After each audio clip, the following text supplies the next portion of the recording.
नमस्कार सभी को। दोस्तों, मिडल ईस्ट की क्राइसिस ने दुनिया को एक एनर्जी शॉक में डाल दिया है और भारत इसमें कोई एक्सेप्शन नहीं है।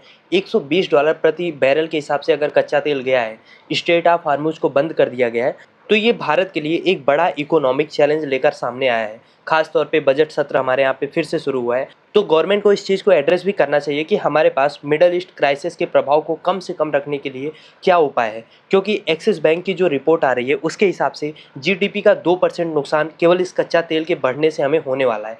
क्या है पूरा मामला, आइए सब कुछ आसान भाषा में समझते हैं और एग्जैक्टली भारत इससे कैसे प्रभावित हो रहा है। तो सबसे पहली बात जो मैं आपको टू द पॉइंट अगर बताऊं कि हुआ क्या है, तो देखो, अभी फरवरी लास्ट तक जो कच्चा तेल $70 प्रति बैरल चल रहा था, वो अचानक $120 पार जा चुका है।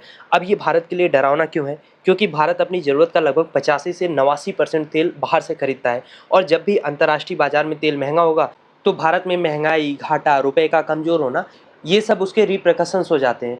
पर इसके साथ साथ इस बार मामले में जो अलग तूल पकड़ा है, वो है पूरी की पूरी सप्लाई चेन के कट होने का, क्योंकि स्ट्रेट ऑफ हॉर्मुज को ईरान ने बंद कर दिया है। जब से 28 फरवरी से मिडल ईस्ट में तनाव शुरू हुआ है, युद्ध चल रहा है, इजराइल और अमेरिका के हमलों की वजह से पूरी की पूरी मिडल ईस्ट की सप्लाई चेन बंद है, इतना आपको पता है। अब जो रिपोर्ट सामने आ रही है कि अभी कल परसों में ईरान की राजधानी तेहरान और उसके आसपास के इलाकों में ब्लैक रेन यानी कि काली बारिश देखी गई है, और ये कोई कुदरती करिश्मा नहीं है, आप इस फेर में बिल्कुल मत रहिए। दरअसल ईरान का एक बड़ा तेल डिपो और रिफाइनरी है, उसके ऊपर हमला किया गया है और जिसकी वजह से जहरीले धुओं का आसमान छा गया है।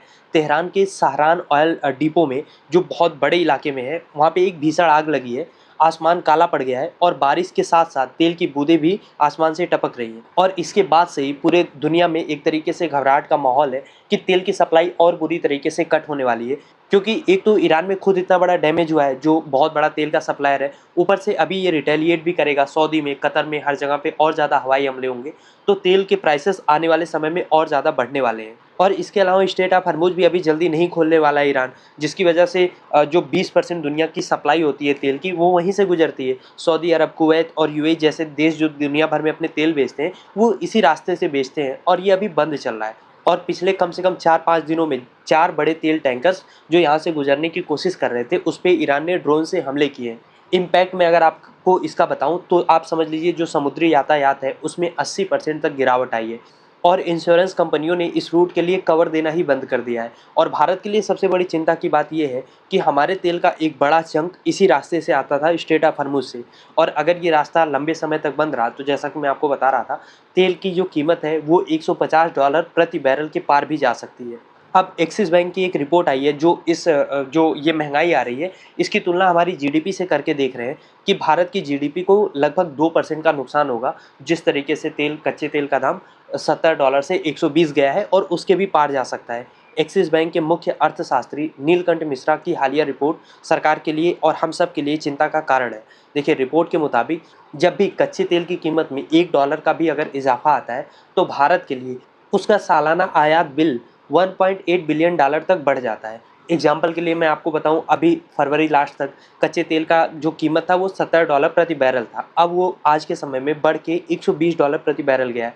तो ये जो $50 का अंतर आया है ना, इसका मतलब ये है कि भारत को साल भर में लगभग 90 से $100 बिलियन अतिरिक्त कीमत उसी तेल के लिए चुकानी होगी।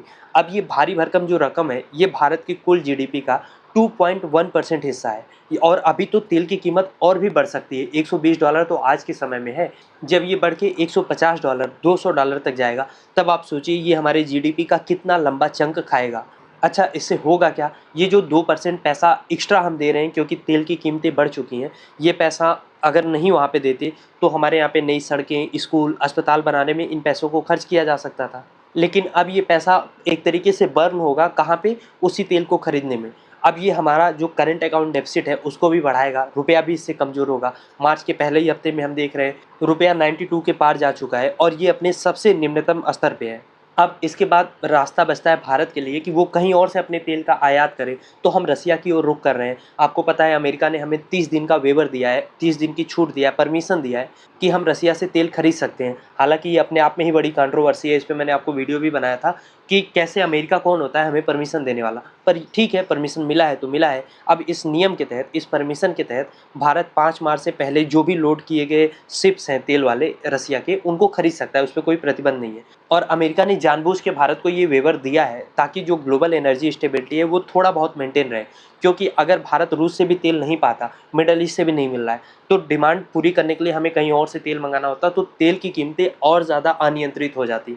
और अगर हम करंट सिचुएशन की बात करें तो भारत के पास फिलहाल के लिए लगभग 25 दिनों का क्रूड ऑयल रिजर्व है। रिफाइनरी में 15 से 20 दिनों का स्टॉक है। तो कुल मिला के हमारे पास 40 से 45 दिनों का बैकअप है, जो हमें कुछ समय तक इस झटके से बचा सकता है। लेकिन अगर क्राइसिस समय पे समाप्त नहीं हुआ तो जैसा कि मैंने आपसे कहा था, हमारी जीडीपी का 3 से 4% ये आराम से खा जाएगा। और यही कारण है कि इस समय बजट सत्र के दौरान विपक्ष चाहता है कि सरकार इस पे चर्चा करे, इस पे बात करे कि मिडल ईस्ट क्राइसिस से निपटने के लिए, तेल के संकट से निपटने के लिए उनके पास क्या प्लान है। पर ऐसा लग रहा है कि सरकार इस पे चर्चा करना नहीं चाहती है सदन में, और इसको बहुत ज़्यादा लाइटली लिया जा रहा है। विदेश मंत्री जयशंकर साहब का कहना है, सदन में इन्होंने बयान दिया है कि हमारी प्राथमिकता वहाँ फंसे 67,000 भारतीयों को सुरक्षित वापस लाना है।